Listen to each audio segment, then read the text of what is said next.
आपको प्रथम मंत्र दिया जाता है, और प्रथम मंत्र प्राप्त करके भी यदि किसी की मृत्यु हो जाती है, उसको तुरंत ही मनुष्य जीवन मिलेगा, चाहे उसने एक मंत्र का जाप किया हो। तो दास उपदेश देता है और केवल उसमें बोला हो साथ साथ, और तो भी मृत्यु हो जाए, वैसे तो होएगी नहीं। बाकी मैं एक आपको ये बताना चाहता हूँ कि ऐसा भी यदि हो जाता है किसी के साथ, तो समझ लो वो जुड़ गया भगवान से, उसके अंदर भक्ति बीज उग गया, वो बू गया, और वो फिर चलेगा तो अगला जन्म तुरंत मनुष्य का मिल जाएगा। 10 महीने में फिर आ लेगा सुथरा कमीज पहन कर, बढ़िया चोला पहन कर, लड़का या लड़की, स्त्री या पुरुष। तो इसलिए जो भक्त यहाँ आ रहे हैं, चाहे वो दुख, उनके यहाँ आने का कारण भले ही कोई कष्ट, कोई कष्ट है, संकट है, या कोई अन्य कारण है, कोई रोग है, तो उनके लिए वो रोग वरदान सिद्ध होगा। अब आम समाज को वो ज्ञान तो है ही नहीं जो भक्ति वाला है, क्योंकि हमारे पास तो PhD हो चुकी है हमारी तो।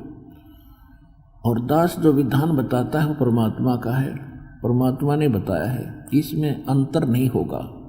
ये अलग बात है कि आपका कद समझ में आवेगी तो ये दास बता रहा है सही है, क्योंकि जो शिष्य हो जाते हैं वो शिष्य बच्चे होते हैं वचन के, जिसको नाद के शिष्य यानी बच्चे, पुत्र पुत्री, जो भी इस दास से उपदेश ले चुका है।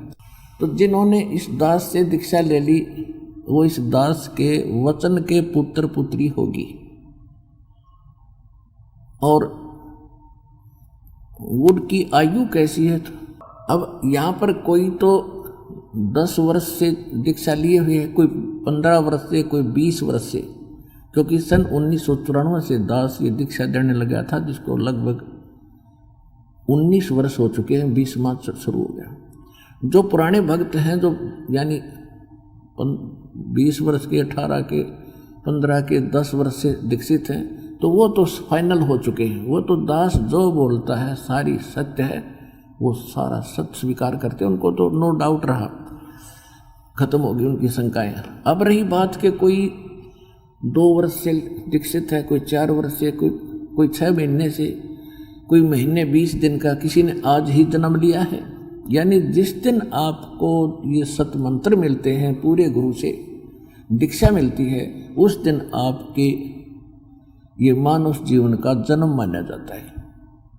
तो उस आधार से कोई 10 वर्ष का है, कोई 20 वर्ष का है, कोई 6 महीने का है, कोई 2 साल वर्ष का बच्चा है। तो छोटे बच्चों को जो दास बता रहा है, यानी कम समय से हमारे से जुड़े हुए हैं, वो छोटी उम्र के बच्चे हैं, तो उनको जो दास ये कथा बता रहा है, ये विधान बता रहा है, बेशक उनको ये बात अभी समझ में नहीं आ रही, लेकिन उनके हृदय में इतना अवश्य है कि गुरु जी जो कह रहे हैं ये गलत नहीं हो सकता। जैसे एक छोटा सा बच्चा होता है और वो पेन उठाकर खड़ा हो जाता है, कहता है पापा ये क्या है? तो पिताजी कहता है बेटा पेन है। वो फिर पूछता है ये क्या है? कि पेन है। फिर वो क्या करने लग जाता है, पेन है, पेन है। फिर कहेगा पेन है बेटा। तो वो करता करता उसने रख के और काम लग जाएगा खेलने। वो ना तो ये कहता है कि वो ये भी नहीं मानता कि पिताजी जो कह रहे हैं गलत हो सकता है, लेकिन उसकी बुद्धि भी स्वीकार नहीं कर दी कि यू के चीज है पिताजी जो बता रहे हैं। तो आज कुछ भक्त ऐसे स्थिति में हैं, आपकी अभी ना मिट्टी है, और जब यह मिट जाएगी ना, फिर उस बच्चे ने कहेंगे रे पेन ले उठा के, भाग्य जागा और पेन उठा के ले पिताजी। तो अभी आपकी ना मिट्टी है, लेकिन इसने मिटावांगे खूब।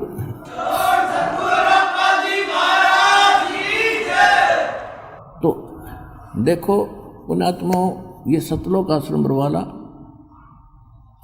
हमारा मूल काम है आपको मोक्ष दिलाना, गारंटीड मोक्ष, मुक्ति, और वो स्थान जो गीता ज्ञानदाता भी कहता है कि मैं नहीं जानता उस भक्ति विधि को, किसी तत्वदर्शी संत से पूछो। वो तत्वदर्शी संत परमात्मा का दास बैठा है।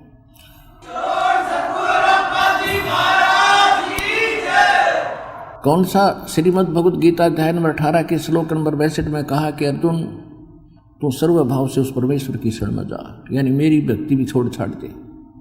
सर्व भाव से उस परमेश्वर की शरण में जा जो गीता ज्ञानदाता से अन्य है, और उसकी कृपा से तू परम शांति को और सनातन परम धाम को प्राप्त होगा। गीता अध्याय नंबर 15 के श्लोक नंबर 4 में कहा कि अर्जुन जब तत्वदर्शी संत की प्राप्ति हो जाए, फिर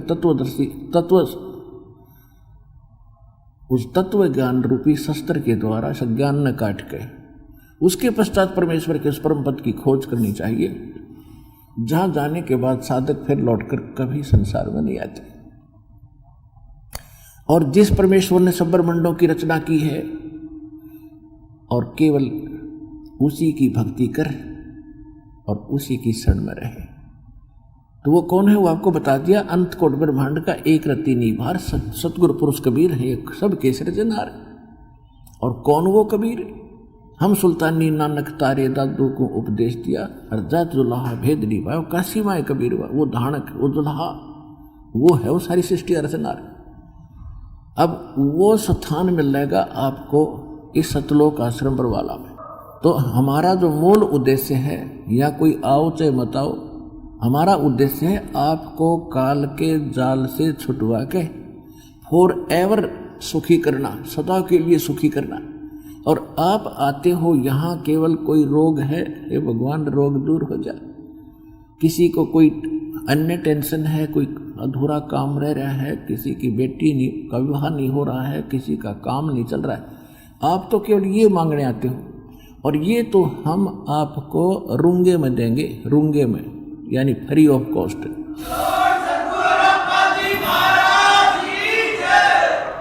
रूंगा क्या होता है? रूंगा, अब नए बच्चों को तो पता नहीं, हम बूढ़ों को खूब ज्ञान है। जब हम छोटे छोटे होते थे तो पहले पैसा नहीं होता था गांव में। सभी कार्य जो भी कोई वस्तु लेनी होती थी दुकान पर जाते थे, या दुकानदार वहाँ आते थे, फेरी लगाने वाले, कोई सब्जी बेचने या कोई कुछ बेर बेचने वाला, कोई फल जाता था। तो हमारी दादी जी क्या करती थी, एक बेला भर के गेहूं का, और सामने आकर बैठ जाता था वो कोई सामान बेचने, या जैसे कोई फल ले रहा है या कोई सब्जी ले रहा है, आलू या टिंडे, तो वो पूछा करती भाई कैसे देगा टिंडे। तो क्या करता था, गेहूं के 2 बार, यानी गेहूं आपके एक बेला गेहूं है, तो तराजू में डाल दिया, और दूसरे पलड़े में टिंडे भर दिए, बराबर के तोल के टिंडे डाल दिए 2 बार। फिर मेरी दादी जी क्या करती, भाई रूंगा और दे, रूंगा यानी सौदा तो लिया जो होना था, रूंगा वो 2 टिंडे ठाकर और दे देता, लेता ही ना, भाई एक और दे दे, ले एक और ले ले। तो वो रूंगा कहा करते थे, यानी फ्री ऑफ कॉस्ट, सौदे तिनारा। तो जो आपको ये कष्ट है, चाहे कैंसर का बाप हो, जब सच्ची नीति लागोगे ये दुख दूर होंगे।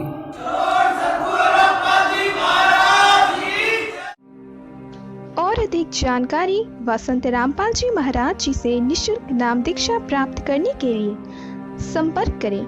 हमारे संपर्क सूत्र है 8222880541 8222880542। आप नीचे स्क्रीन पर दिए गए हमारे अन्य नंबरों पर भी संपर्क कर सकते हैं। विजिट करें हमारी वेबसाइट पर। हमारी वेबसाइट है www.jagatgururampalji.org।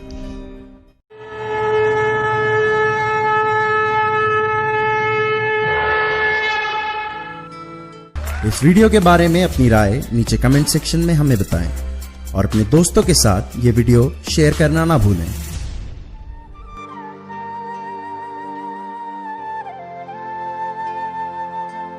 परमात्मा बंदी छोड़ कहते हैं भाई भक्ति करा करो गणी गणी,